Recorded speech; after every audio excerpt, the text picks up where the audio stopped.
کیا آپ نے کبھی غور کیا ہے کہ ہماری کہانی کہاں سے شروع ہوئی؟ ہم یہ اشرف المخلوقات آج علم و شعور کی جس بلندی پر ہیں وہاں تک کیسے پہنچے؟ ہماری تہذیب کا آغاز کہاں سے ہوا؟ کیا ہم ہمیشہ سے ہی اتنے باشعور اور متجسس تھے، یا ایک طویل اور حیرت انگیز ارتقائی سفر طے کر کے اس مقام پر پہنچے ہیں؟ اور اس پورے سفر میں ایک انتہائی بنیادی اور گہرا سوال ہمیشہ ہمارے ساتھ رہا ہے: خدا کا تصور ہمارے ذہن میں کیسے آیا اور کیوں آیا؟ یہ وہ سوال ہے جو ہماری انسانیت کی روح میں پیوست ہے۔ ہماری کہانی کا آغاز آج سے لاکھوں سال پہلے ہوتا ہے، جب انسان محض اپنی جبلتوں کے زیر اثر تھا۔ بھوک سے نڈھال اس کی زندگی کا واحد مقصد صرف پیٹ بھرنا تھا۔ رات کے وقت جنگلی جانوروں کے خوفناک عالم کا سامنا اور بھوک کی مسلسل تڑپ اسے محض بقا کی ایک لامتناہی جدوجہد میں الجھائے رکھتی تھی۔ وہ غاروں میں پناہ لیتا، جہاں بھوک کی شدت مزید بڑھ جاتی۔ یہ ایک ایسا چکر تھا جہاں زندگی صرف زندہ رہنے کے گرد گھومتی تھی۔ لیکن پھر ایک حیرت انگیز موڑ آیا۔ ایک دن اسی انسان نے ایک طاقتور چیتے کو دیکھا۔ وہ اپنا شکار کھا کر مکمل اطمینان کے عالم میں سو چکا تھا۔ یہ بظاہر ایک سادہ منظر تھا، مگر اس نے ہمارے آباء و اجداد کے ذہن میں ایک نئی سوچ کو جنم دیا۔ وہ سوچ جو محض بھوک کی بنیادی ضرورت سے ذرا ہٹ کر تھی۔ وہ کون سا لمحہ تھا جس نے اس انسان کے فکری سفر کو ایک نیا رخ عطا کیا؟ وہ لمحہ تھا مشاہدے کا، جو غور و فکر کی بنیاد بنا۔ جب اس نے دیکھا کہ کچا گوشت کھانے والا چیتا آسودہ ہو کر سو رہا ہے، اسی دوران اسے ایک خیال آیا۔ لکڑیاں اکٹھی کیں اور وہ آگ سے متعارف ہوا۔ آگ، جو پہلے صرف ایک خوفناک شعلہ نظر آتی تھی، اب ایک طاقتور اوزار بننے والی تھی۔ کیا آپ تصور کر سکتے ہیں؟ کسی انجانے لمحے میں کسی بہادر یا شاید اپنی بھوک سے مجبور انسان نے کچے گوشت کے ایک ٹکڑے کو اس خوفناک شعلے پر بھون کر دیکھا، اور جب اس نے وہ بھونا ہوا گوشت کھایا تو ایک معجزہ ہوا۔ اسے چبانے میں کوئی مشقت نہیں کرنی پڑی، وہ ہضم بھی آسانی سے ہوا، اور سب سے بڑھ کر اس کا ذائقہ کچے گوشت سے کہیں زیادہ لذیذ تھا۔ آگ کی دریافت نے انسانی دماغ کو کس طرح انقلابی طور پر تبدیل کر دیا؟ یہی وہ فیصلہ کن موڑ تھا جس نے تاریخ کا دھارا بدل دیا۔ ہزاروں سالوں سے جو توانائی ہمارے جسم کچے اور سخت کھانے کو چبانے اور ہضم کرنے میں بے تحاشا ضائع کر رہے تھے، اب پکے ہوئے کھانے کی بدولت وہ محفوظ ہونے لگی۔ یہ بچی ہوئی بے پناہ توانائی کہاں گئی؟ یہ سیدھی ہمارے دماغ کو ملی۔ یہ ایک غیر ارادی مگر انتہائی شاندار فائدہ تھا۔ ہمارے چھوٹے سے دماغ کو اب وافر مقدار میں توانائی ملنے لگی، جس کے نتیجے میں دماغ کا ارتقاء تیزی سے ہونے لگا، اپنی سابقہ حدود سے بھی کہیں زیادہ۔ اگر ہم آج بھی کچا کھانا ہی کھاتے رہتے تو بلا شبہ ہمارا جسم تو ترقی کرتا رہتا، لیکن ہمارے دماغ کا یہ حیرت انگیز ارتقاء کبھی نہ ہوتا۔ پکے کھانے نے نہ صرف ہمیں بھوک سے نجات دلائی، بلکہ ہمارے فکری سفر کی بنیاد بھی رکھی۔ جب دماغ تیزی سے ترقی کر گیا تو ہم نے محض زندہ رہنے سے آگے بڑھ کر سوچنا شروع کر دیا۔ ہم نے اپنے ارد گرد کے ماحول کو گہرائی سے پرکھنا شروع کیا۔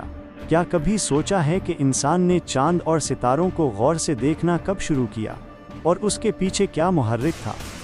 جب دماغ کو سوچنے کی صلاحیت ملی تو انسان نے رات کے آسمان پر چمکتی ہوئی ان خوبصورت چیزوں کو دیکھا۔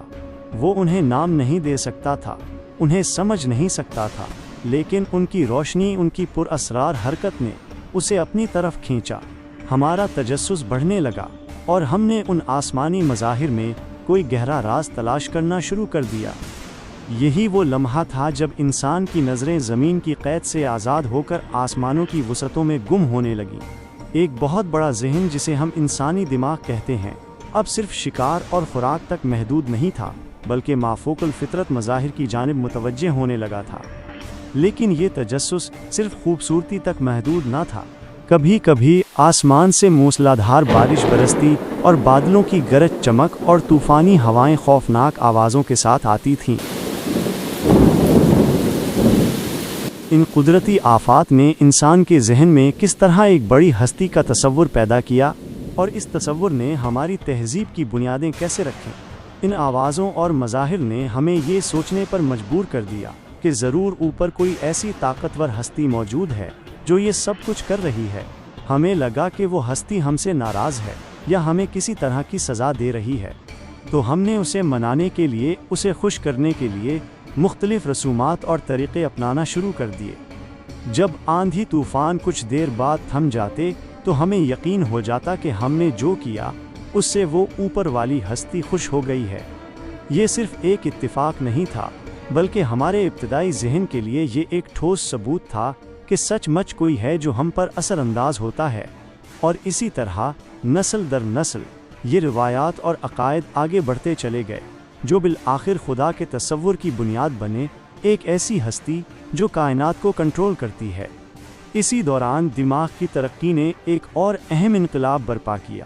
ہم نے باقاعدہ بولنا کب سیکھا، اور کیسے ہم نے اپنے خیالات کو آواز اور ناموں میں ڈھالنا شروع کیا۔ وہی منہ جس کا کام پہلے صرف کھانا پیٹ تک لے جانا تھا، اب اس سے بامانی آوازیں نکلنے لگیں، اور وہی زبان جس کا کام محض ذائقہ چکھنا تھا، اس سے الفاظ اور پھر مکمل جملے بننے لگے۔ وقت کے ساتھ ہم نے ہر چیز کے لیے ایک مخصوص لفظ، ایک نام بنانا شروع کر دیا، تاکہ ایک دوسرے کو سمجھا سکیں کہ کس چیز کے بارے میں بات ہو رہی ہے۔ اوپر کو اوپر کہا گیا اور نیچے کو نیچے۔ یہ زبان کی پیدائش تھی جس نے ہمیں ایک دوسرے سے جوڑا، ہماری سوچ کو منظم کیا، اور علم کو نسلوں تک منتقل کرنے کا راستہ ہموار کیا۔ یہ ہماری اجتماعی دانش کی ابتدا تھی۔ لیکن آج سائنس اور عقل کے اس ترقی یافتہ دور میں ہم کہاں کھڑے ہیں؟ کیا آج کا انسان تمام کائناتی اسرار سے پردہ اٹھا چکا ہے؟ آج کا انسان جانتا ہے کہ اوپر سے پانی کیوں گرتا ہے۔ ہم جسے بارش کہتے ہیں اس کے سائنسی عوامل سے بخوبی واقف ہیں۔ ہمیں معلوم ہے کہ بادل کیسے بنتے ہیں، پانی بخارات بن کر کیسے اوپر جاتا ہے، اور کیوں ٹھنڈا ہو کر واپس برستا ہے۔ ہم یہ بھی جانتے ہیں کہ آسمان سے آنے والی آوازیں جیسے بجلی کی گرج کیسے پیدا ہوتی ہیں، اور ان کے پیچھے کیا طبیعیاتی اصول کار فرما ہیں۔ ہم نے اس کائنات کے بہت سے راز کھول لیے ہیں۔ اب ہمارا دماغ جو کبھی محض بقا کی فکر میں تھا، کائنات کی پیچیدگیوں کو سمجھنے کی کوشش کر رہا ہے۔ لیکن کیا ہم نے اپنے تمام بنیادی سوالوں کے حتمی جواب پا لیے ہیں؟ حقیقت یہ ہے کہ نہیں۔ آج بھی تمام تر علم کے باوجود کچھ ایسے بنیادی اور گہرے سوالات ہیں جن کا جواب ہمیں نہیں ملا۔ ہم اس وسیع و عریض کائنات میں وجود میں کیوں ہیں؟ اس کائنات کا آغاز کیسے ہوا، اور اس کے تخلیق کا مقصد کیا ہے؟ زندگی کا اصل مقصد اور معنی کیا ہے؟ یہ وہ سوالات ہیں جو آج بھی انسان کو حیران و پریشان کرتے ہیں۔ یہ وہ گہرائیاں ہیں جہاں سائنس بھی اپنی حدوں کو تسلیم کر لیتی ہے اور جہاں ہماری عقل جواب تلاش کرنے لگتی ہے۔ یہیں سے پھر ایک بار خدا کا تصور ابھرتا ہے، یہ یقین کہ کوئی عظیم الشان ہستی ہے، کوئی ایسی مافوق الفطرت طاقت جو اس تمام نظام کو چلا رہی ہے جس نے ہمیں وجود بخشا اور جس کے بارے میں ہم ابھی مکمل طور پر جان نہیں پائے ہیں۔ یہ لامتناہی تجسس ہی انسان کو مسلسل علم، فہم اور اپنے خالق کی تلاش پر مائل کرتا ہے۔ یہ ہمارا ازلی سفر ہے، بھوک کی ابتدائی حالت سے شروع ہو کر خدا کے تصور تک، اور پھر اس سے آگے کائنات کے لامتناہی سوالوں کی طرف۔ اگر آپ کو یہ فکری سفر پسند آیا اور آپ اسی طرح کی مزید معلوماتی اور گہری گفتگو میں دلچسپی رکھتے ہیں تو براہ کرم ہمارے چینل کو ضرور سبسکرائب کریں اور اپنے دوستوں کے ساتھ ضرور شیئر کریں۔ آپ کی حمایت ہمیں ایسے مزید بہترین موضوعات پر کام کرنے کی ترغیب دے گی۔ بہت شکریہ۔